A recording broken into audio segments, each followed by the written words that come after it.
Waalaikumsalam. Alhamdulillahirabbil alamin wa bihi nasta'inuhu ala umuri dunya waddin. Asyhadu an la ilaha illallah wahdahu la syarika lah wa asyhadu anna Muhammadan abduhu wa rasuluhu la nabiyya ba'da.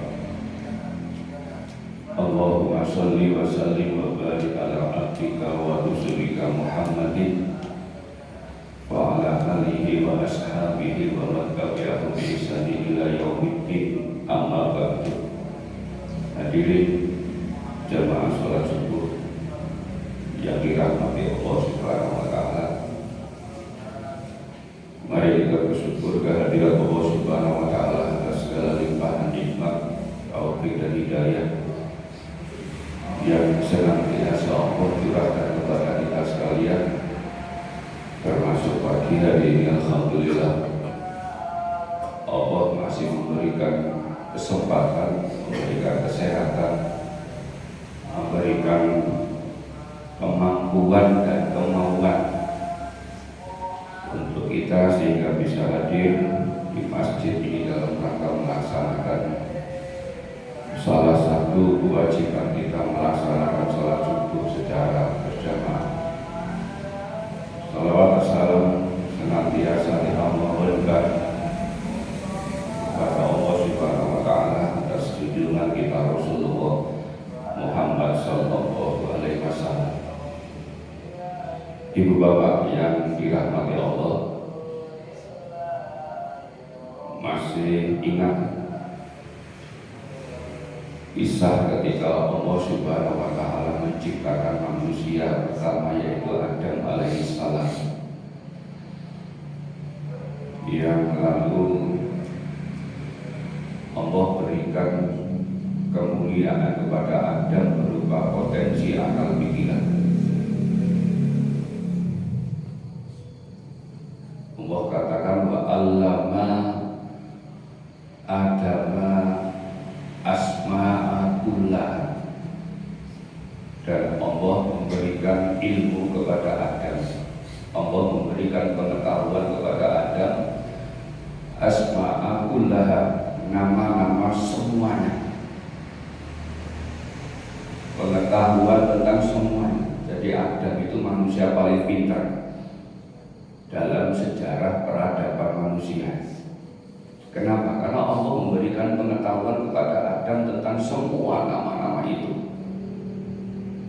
Sementara menurut penelitian, manusia modern sekarang itu baru mengetahui sepertiga saja dari ilmu, dari pengetahuan, dari nama-nama yang ada di seluruh alam semesta ini.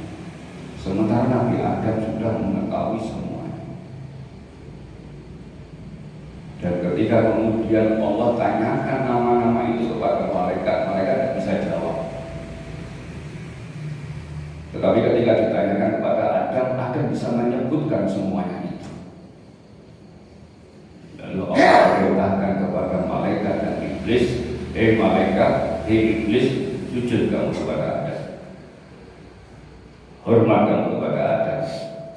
Malaikat karena ketaatannya kepada Allah, maka ia sujud kepada Adam. Tapi iblis tidak mau. Aba wastakbar, ia enggan karena ia sombong. Sehingga Bapak Ibu sekalian, hadirin sholat jamaah sholat subuh rahimahumullah, kalau kita ditanya apakah iblis itu mengingkari Allah? Tidak. Apakah iblis itu menyekutukan Allah? Tidak. Apakah iblis itu kafir kepada Allah? Tidak. Lalu apa yang menjadikan Allah kemudian murka dan kemudian melaknat iblis? Kamu tidak pantas tinggal di surga. Karena ada perkataan, aku lebih mulia daripada Adam, aku lebih hebat daripada Adam. Aku diciptakan dari api, sementara Adam diciptakan dari tanah. Kesombongan itulah yang menjadikan kemudian Allah melaknat iblis, menyisakan iblis dan ia akan tinggal di neraka selama-lamanya. Lalu apa kata iblis? Ya Allah, karena Engkau telah mengutuk aku menyesatkan aku, maka aku akan menyesatkan Adam dan anak cucunya. Aku akan datang dari segala arah. Aku akan datang dari depan, dari belakang, dari kiri, dari kanan. Aku akan menjadikan kehidupan dunia itu menjadi indah di hadapan manusia. Itu sumpahnya iblis di hadapan Allah. Dan uji coba pertama dilakukan oleh iblis kepada Adam dan berhasil. Ketika Allah katakan kepada Adam, wahai Adam, tinggallah engkau dan istrimu di surga. Nikmati semua yang ada di surga ini, kecuali satu. Wala taqraba hadhihi syajarah. Jangan engkau dekati pohon ini. Tapi kemudian fa'azallahu wasyaitonu, maka syaitan menggelincirkan keduanya. Hingga kemudian Adam dan Hawa melanggar larangan Allah dan lalu menjadikan Allah murka dan kemudian mengusir Adam dan Hawa dari surga. Hadirin jamaah salat subuh rahimahumullah. Maka yang penting untuk kita garis bawahi, apa yang sudah menjadi sumpahnya setan, apa yang sudah menjadi sumpahnya iblis untuk kemudian menyesatkan manusia, untuk kemudian menyesatkan kita semuanya. Dr. Muhammad Yusuf Al-Qaradawi pernah menulis bahwa setidaknya ada 6 cara bagi iblis, bagi setan untuk menyesatkan manusia. Yang pertama namanya adalah at-tazyin. At-tazyin itu artinya mengelabui amal buruk seolah-olah itu menjadi amal kebaikan. Jadi mengelabui keburukan seolah-olah itu adalah sebuah kebaikan. Ini namanya at-tazyin. Jadi keburukan itu dalam pandangan manusia itu dilihat seolah-olah sebagai sebuah kebaikan. Jadi penentangan kepada Allah itu dianggap sebagai sesuatu yang baik. Coba kita lihat betapa sekarang ini perbuatan maksiat, ya, itu dianggap sebagai sesuatu yang sudah biasa. Orang sudah tidak lagi merasa canggung, orang sudah tidak lagi merasa malu, bahkan itu sengaja dipertontonkan, bahkan itu sengaja diperlihatkan kepada masyarakat umum seolah-olah itu menjadi sebuah kebaikan. Makanya kemudian ada istilah tontonan jadi tuntunan. Sesuatu yang buruk, sesuatu yang jelek, tetapi itu dikemas sedemikian rupa seolah-olah menjadi sesuatu yang baik, yang itu bisa ditiru, yang itu layak untuk diikuti. Ini namanya at-tazyin. Dan itu adalah tipu dayanya setan. Yang pertama itu. Yang kedua namanya talbis, menipu, merayu, mengelabui. Adam, kamu tahu ini adalah buah kuldi. Kuldi itu artinya adalah kekal. Allah tidak ingin kamu kekal di surga, makanya Allah melarang kamu memakan ini. Ditipu Adam itu oleh iblis. Allah tidak ingin kamu kekal, makanya Allah melarang kamu memakan buah kuldi. Dan tertipu kemudian Adam dan Hawa, maka dimakanlah itu, lalu menjadikan Allah itu murka. Wala talbisul haqqo bil batil, dan janganlah engkau tutupi atau janganlah engkau campur adukkan antara kebenaran itu dengan kebatilan. Jangan kau campur antara kebaikan itu dengan keburukan. Jangan kau tutupi, jangan kau tipu kebaikan itu dengan keburukan. Bahkan tumun al-haqqa wa antum ta'lamun, dan jangan kau sembunyikan kebenaran itu sementara kau tahu.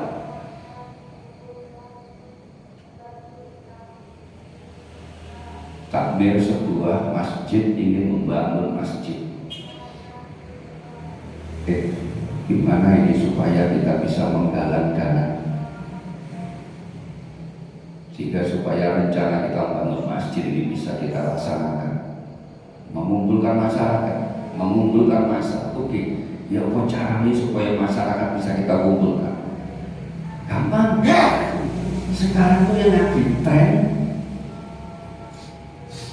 nganggap orkes dangdut. Ya. Nanggap orkes dangdut, mengumpulkan orang untuk mengumpulkan dana dipakai bangun masjid. Atau main judi, kemudian setelah menang uangnya diserahkan, disumbangkan kepada masjid. Talbisul haqqo bil batil, mencampur adukan antara yang benar dengan kebatilan. Karena antara kebaikan dengan kebatilan itu sudah cukup jelas. Jadi jangan dicampur aduk. Kalau kita ingin melakukan kebaikan, maka lakukan kebaikan itu dengan kebaikan, dengan cara-cara yang baik, dengan cara-cara yang benar. Jangan kemudian mencampur adukkan kebaikan itu dengan sesuatu yang batil. Ini namanya talbis. Ya, talbisul haqqo bil batil. Ya, kalau untuk mengumpulkan dana membangun masjid, ya kita gunakan dengan cara-cara yang baik, bukan dengan cara-cara yang batil. Dua. Yang ketiga, taswif, menunda-nunda untuk bertaubat. Ya, usia masih muda, masih sehat, masih segar bugar, masih cukup panjang kesempatan yang kita miliki. Itu tasbih namanya. Itu jebakannya setan, supaya kita ini menunda-nunda untuk bertobat kepada Allah. Padahal setiap kita tidak akan pernah tahu sampai kapan usia itu masih akan diberikan oleh Allah kepada kita. Termasuk menunda-nunda kebaikan. Jadi kalau kita ingin berbuat baik, maka jangan tunda. Ketika keinginan itu muncul, segera kita lakukan kebaikan itu. Jangan ditunda sampai besok. Kenapa? Karena kita tidak akan pernah tahu apa yang akan terjadi kepada diri kita besok. Ya, kalau besok kita masih diberikan umur panjang oleh Allah. Kalau tidak, yang ketiga itu tasbih. Yang keempat, lupa larangan. Ini jebakannya setan juga. Bagaimana manusia itu kemudian dijadikan lupa terhadap larangan Allah. Tahu itu larangan, ya. Tetapi kemudian manusia lupa bahwa sesungguhnya itu adalah larangan. Dianggap enteng, dianggap sepele. Atau mungkin ini kan cuma dosa kecil. Ya, dosa kecil itu kalau dilakukan berulang-ulang dan sering kali kemudian tidak bertobat, maka itu akan menjadi dosa besar. Ya, ghibah itu larangan. Jelas itu ayatnya. Membicarakan kekurangan, membicarakan keburukan, membicarakan aib orang lain atau sesuatu yang tidak disukai oleh orang lain, itu namanya ghibah. Itu larangan. Tapi seringkali kita itu lupa bahwa itu larangan. Maka berapa banyak orang yang kemudian suka menggibah, suka membicarakan kekurangan orang lain, suka membicarakan aib orang lain. Ya. Kemudian ma'asyiral muslimin rahimakumullah, yang kelima, menanamkan permusuhan. Jadi permusuhan itu memang sesuatu yang dilakukan iblis untuk menyesatkan manusia. Sebagaimana iblis Allah menciptakan permusuhan di antara Qabil dan Habil, yang kemudian berakibat terjadinya peristiwa tumpahnya darah manusia pertama kali dalam kehidupan manusia. Ini karena permusuhan. Dan itu iblis yang menumbuhkan permusuhan di dalam hati manusia. Maka ketika ada bibit-bibit permusuhan, apapun sebabnya, segera kita beristighfar, mohon ampun kepada. Terakhir, ma'asyiral muslimin, jebakannya iblis meminta mukjizat.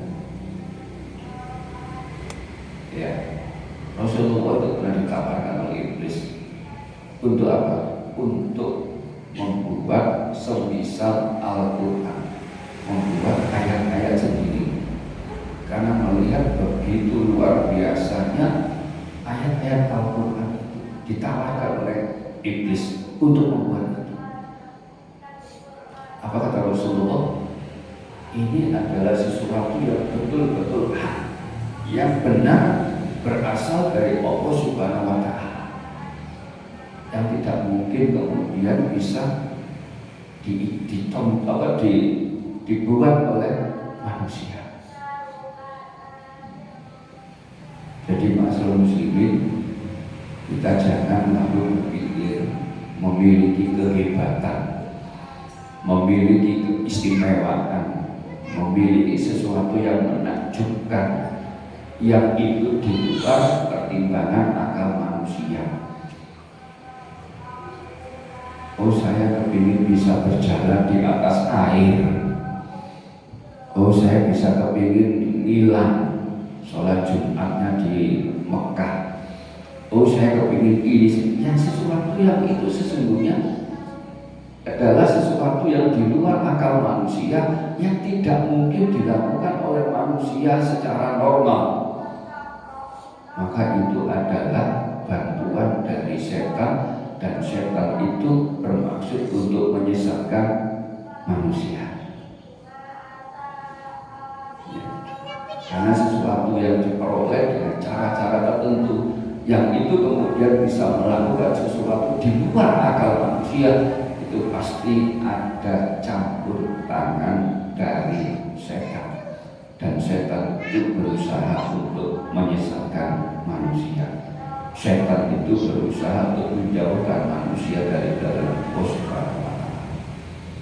Untuk itu ma'asyiral muslim, mari setelah kita tahu beberapa strategi jebakan setan untuk menyesatkan manusia, kita senantiasa berupaya untuk berhati-hati dalam kehidupan kita, agar kita tidak terjerumus dalam tipu daya setan.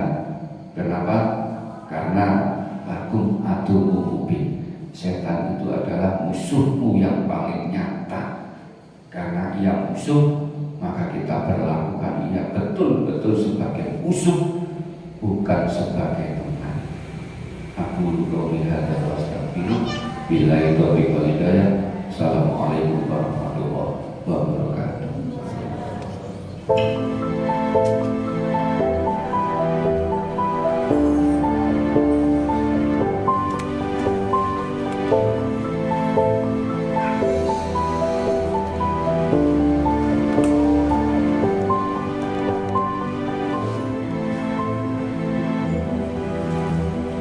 Thank you.